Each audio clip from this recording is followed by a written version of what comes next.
Hey everybody, Justin Amson Sound, nearing the end of my show and tell.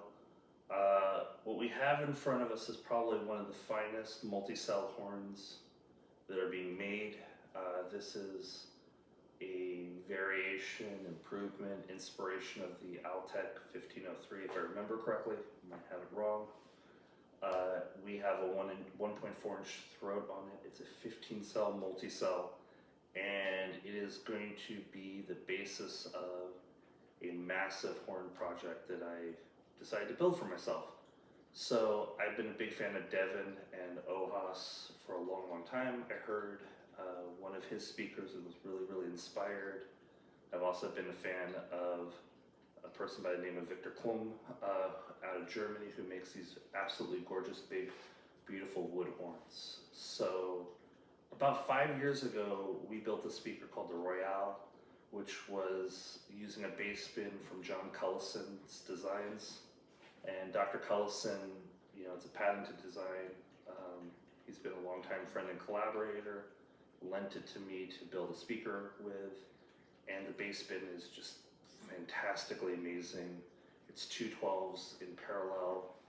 The original design, we ported it in the rear, and it would hammer. It was lightning fast and went down to the low 30s and could compress really big rooms really fast. It was just a dynamic, amazing bass bin. We initially paired it with the Fastlane Audio, a lip track horn, and a custom circular tweeter that we had made for ourselves, and we called it the Royale, which I still love the name of. Pulp Fiction fans will get the reference. And really love the speaker. It was probably a little too tall, and when I put it into my own space, I did the oh shit, because it wasn't much smaller than one of my fridges, and it couldn't live at my house. My wife made that really abundantly clear at the time. So that project went into professional applications. So studios had used it, and professional installations, because it was really efficient, 103 dB efficient, and just could give concert volumes. And so if you had a big studio, wanted a big studio party, it was a great choice.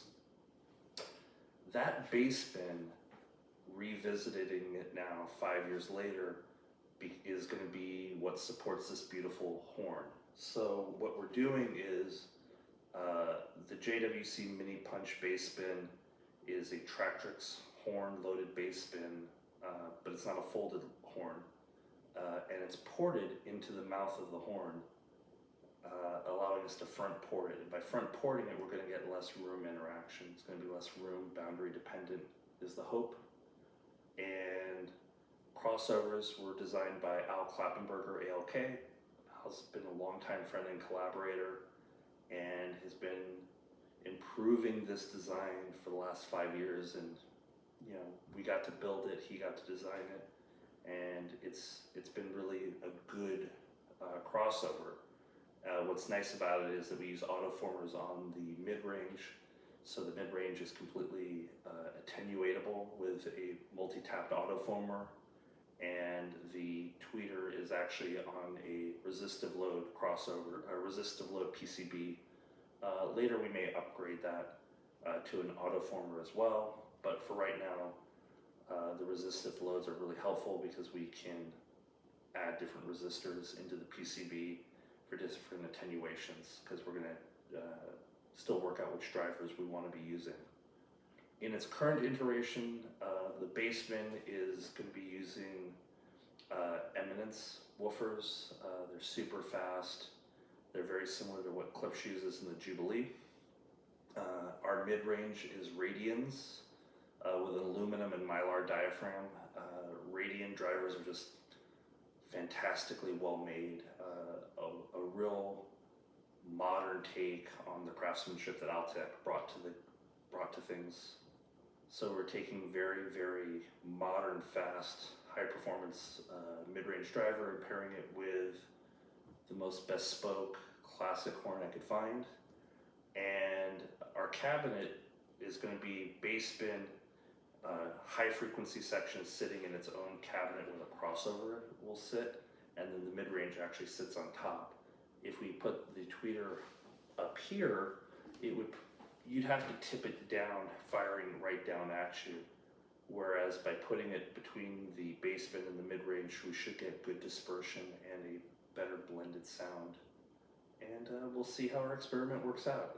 There'll be videos coming. But my wife and daughter are going to San Francisco this weekend, and I'm going to have 18 to 20 hours to assemble these speakers. So we'll see where things go.